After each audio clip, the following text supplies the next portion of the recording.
मुंबईमध्ये अमित ठाकरेंकडून जोरदार प्रचार सुरू आहे। मालाडमध्ये वॉर्ड क्रमांक 46 चे उमेदवार स्नेहिता डेहलीकर यांच्या प्रचार यात्रेला अमित ठाकरे आणि मिताली ठाकरे यांनी हजेरी लावली। आम्ही एकत्र आहोत आणि हा जोश आहे हे दिसून येत आहे। मुख्यमंत्री आमची एवढी दखल का घेतात असा प्रश्न सुद्धा यावेळी अमित ठाकरेंनी उपस्थित केला। अमित ठाकरेंशी यावेळी संवाद साधला आमचे प्रतिनिधी श्रेयस सावंत यांनी। खऱ्या अर्थानं प्रचाराला सुरुवात झाली आणि अमित ठाकरे आज इकडे आलेत। आमच्या मालाडला आला तुम्ही आणि खऱ्या अर्थानं अनेक गोष्टी मालाडला करायसारख्या आहेत। उमेदवाराचा प्रचार करायला कसं काय वाटतं? नाही, मला वाटतं की मी मुंबईभर फिरतोय आणि ज्या प्रकारे उत्तम प्रतिसाद मिळतोय की उद्धव साहेब आणि राजसाहेब एकत्र आल्यावर ज्या प्रकारे महाराष्ट्र एकवटलाय, त्याच्यामुळे मी जिथे जिथे जातोय तिथे असं वाटतं की मी विजय यात्रेला जातोय आणि खूप उत्तम प्रतिसाद आहे। त्याच्यामुळे मालाडला एक मी काकींना 16 वर्ष ओळखतो आणि त्यांना उमेदवारी मिळाल्यावर मला खूप आनंद झाला आणि त्याच्यामुळे मी त्यांच्याकडे झालोय। मला माहिती आहे ते माणूस म्हणून किती प्रामाणिक आहे आणि काय करू शकतात मालाडमध्ये। त्याच्यामुळे ह्या वॉर्डात आल्यावर त्यांनी अनेक त्यांचे प्रश्न आहेत, समस्या आहेत जे त्यांना माहिती आहेत मालाडच्या, आणि जे मला वाटतं त्यांनी पण काही गोष्टी सहन केल्या आहेत, जसं की रस्त्याची असेल किंवा पाऊस पडल्यावर जे घरी पाणी बिणी येत असेल, ह्या अनेक गोष्टी त्यांनी सहन केल्या आहेत। त्याच्यामुळे त्यांना जी आतनं जी इच्छा आहे की माझ्या स्वतःसाठी काय करावं तीच त्यांना लोकांसाठी करण्याची इच्छा आहे।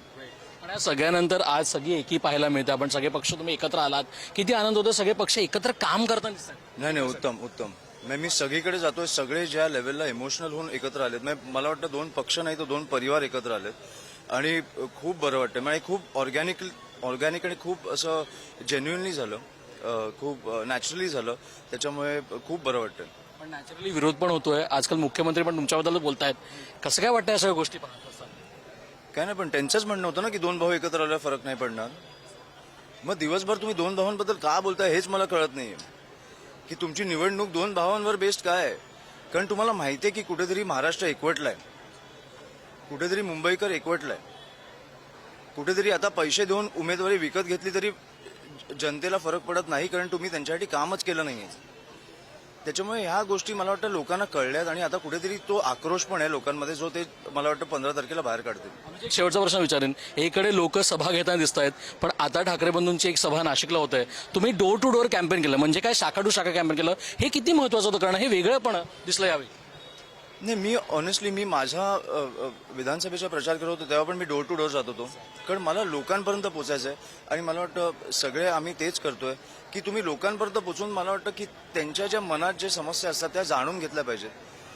प्रचार करून गाडीवर आपण आता आहोत हे तर होणारच, पण मला वाटतं लोकांपर्यंत पोहोचणं खूप आवश्यक आहे, कारण आपल्या काही समस्या असतात जे आपण फेस करत असतो, पण असे अनेक समस्या असतात मालाडमध्ये जे आपल्याला माहीत नसतात। त्याच्यामुळे त्या लोकांपर्यंत आपण पोहोचलो पाहिजे आणि मला वाटतं आपण तेच करतोय। मला वाटतं मालाड, मुंबई असेल, सगळ्यांपर्यंत पोहोचून आपण त्या समस्या जाणून घेतोय। अनेक लोकांना त्या भागात समस्या माहितीच आहेत आणि आपला वचननामा पण बाहेर आलाय, ज्या प्रकारे आपण काम करणार आहोत ते लोकांना माहिती आहे। त्याच्यामुळे 5 वर्षात तुम्हाला मुंबई ही बदललेली दिसेल। मुंबई।